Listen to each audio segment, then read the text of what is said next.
Hi friends, ಎಲ್ಲರೂ ಹೇಗಿದ್ದೀರಾ? ಎಲ್ಲರೂ ಚೆನ್ನಾಗಿದ್ದೀರಾ ಅಂತ ಅಂದ್ಕೊಂಡಿದ್ದೀನಿ.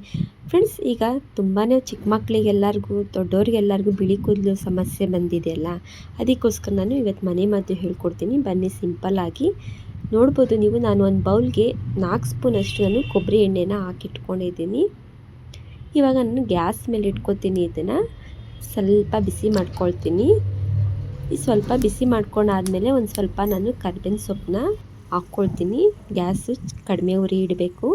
1 ಸ್ಪೂನಷ್ಟು ನಾನು ಮೆಂತ್ಯ ಕಾಳನ್ನ ಹಾಕ್ಕೊಳ್ತಾ ಇದ್ದೀನಿ. ಅದು ಗೋಲ್ಡನ್ ಕಲರ್ ಬರೋ ತನಕ ನಾವು ಫ್ರೈ ಮಾಡ್ಕೊಳ್ಬೇಕು. ಇವಾಗ ನಾವು ತಕ್ಷಣಕ್ಕೆ ಗ್ಯಾಸ್ ಆಫ್ ಮಾಡ್ಕೊಳ್ಬೇಕು. ಯಾಕಂತ ಅಂದರೆ ನಾನು 1 ಸ್ಪೂನಷ್ಟು ನಾನಿವಾಗ ನಿಂಬೆಹಣ್ಣು ರಸ ಹಾಕ್ಕೊಳ್ತೀನಿ.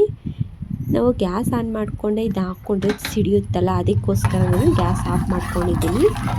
ನೀವು ಅದಕ್ಕೆ ಗ್ಯಾಸ್ ಆಫ್ ಮಾಡ್ಕೊಳ್ಬೇಕು. ಇದು ಸ್ವಲ್ಪ ಇನ್ನೊಂದು ಸ್ವಲ್ಪ ಬೇಯಿಸ್ಕೊಳ್ಬೇಕು. ಇದಾದ ನಂತರ ನೆಕ್ಸ್ಟ್ ನಾನು ಇನ್ನೊಂದೇ ಒಂದು ಹಾಕ್ಕೊಳ್ತೀನಿ. ಇದಕ್ಕೆ ಏನದು ಅಂತ ಅಂದರೆ 1 ಸ್ಪೂನಷ್ಟು ನಾನು ಶುಂಠಿನ ತುರಿದಿಟ್ಕೊಂಡಿದ್ದೆ. 1 ಸ್ಪೂನ್ ಹಾಕ್ಕೊಳ್ತೀನಿ ಇದು ಶುಂಠಿನ. ಇವಾಗ ಒಂದ್ಸರಿ ಚೆನ್ನಾಗಿ ಮಿಕ್ಸ್ ಮಾಡ್ಕೊಂಡು ಇವಾಗ ನಾನು ಗ್ಯಾಸನ್ನ ಆನ್ ಮಾಡ್ಕೊಳ್ತೀನಿ.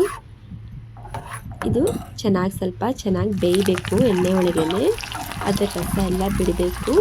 ನಮಗೆ ಕೆಂಪಾಗಿ ಅದೆಲ್ಲ ಕಾಣಬೇಕು. ಅಲ್ಲಿ ತನಕ ನಾವು ಇನ್ನೂ ಸ್ವಲ್ಪ ಗ್ಯಾಸ್ ಮೇಲೆ ಇಟ್ಬಿಡೋಣ.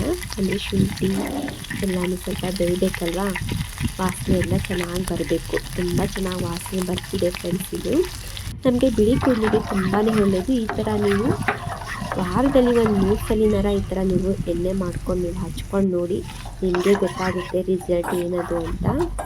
ಓಕೆ ಫ್ರೆಂಡ್ಸ್, ವಿಡಿಯೋ ಇಷ್ಟ ಆದರೆ ಲೈಕ್ ಮಾಡಿ, ಕಮೆಂಟ್ ಮಾಡಿ, ಶೇರ್ ಮಾಡಿ. ಇದು ಪೂರ್ತಿ ತಣ್ಣಗಾಗೋ ತನಕ ನಾವು ಬಿಡಬೇಕು. ತಣ್ಣಗಾದ್ಮೇಲೆ ನಾವು ಇದನ್ನು ಫಿಲ್ಟರ್ ಮಾಡ್ಕೊಳ್ಬೇಕು, ಅಂದರೆ ಸೋಸ್ಕೊಳ್ಬೇಕು. ಸೋಸ್ಕೊಂಡಾದಮೇಲೆ ನಾವು ಇದನ್ನು ಕೂದಲಿಗೆ ಅಪ್ಲೈ ಮಾಡ್ಕೊಳ್ಬೇಕು ತಣ್ಣಗಾದ್ಮೇಲೆ. ನೋಡಿದ್ರಲ್ಲ ಫ್ರೆಂಡ್ಸ್, ಇವತ್ತಿನ ವಿಡಿಯೋ ಇಷ್ಟೇ. ಬಿಳಿ ಕೂದಲಿಗೆ ಟಾಟಾ ಬಾಯ್ ಬಾಯ್ ಹೇಳ್ರಿ. ಈ ಥರ ಮಾಡಿ ನೋಡಿ ನೀವು. ತುಂಬಾ ಸಿಂಪಲ್ಲಾಗಿ. ವಿಡಿಯೋ ಇಷ್ಟ ಆದರೆ ಲೈಕ್ ಮಾಡಿ, ಕಮೆಂಟ್ ಮಾಡಿ, ಶೇರ್ ಮಾಡಿ. ಓಕೆ ಫ್ರೆಂಡ್ಸ್, ಓಕೆ, ಬಾಯ್ ಬಾಯ್.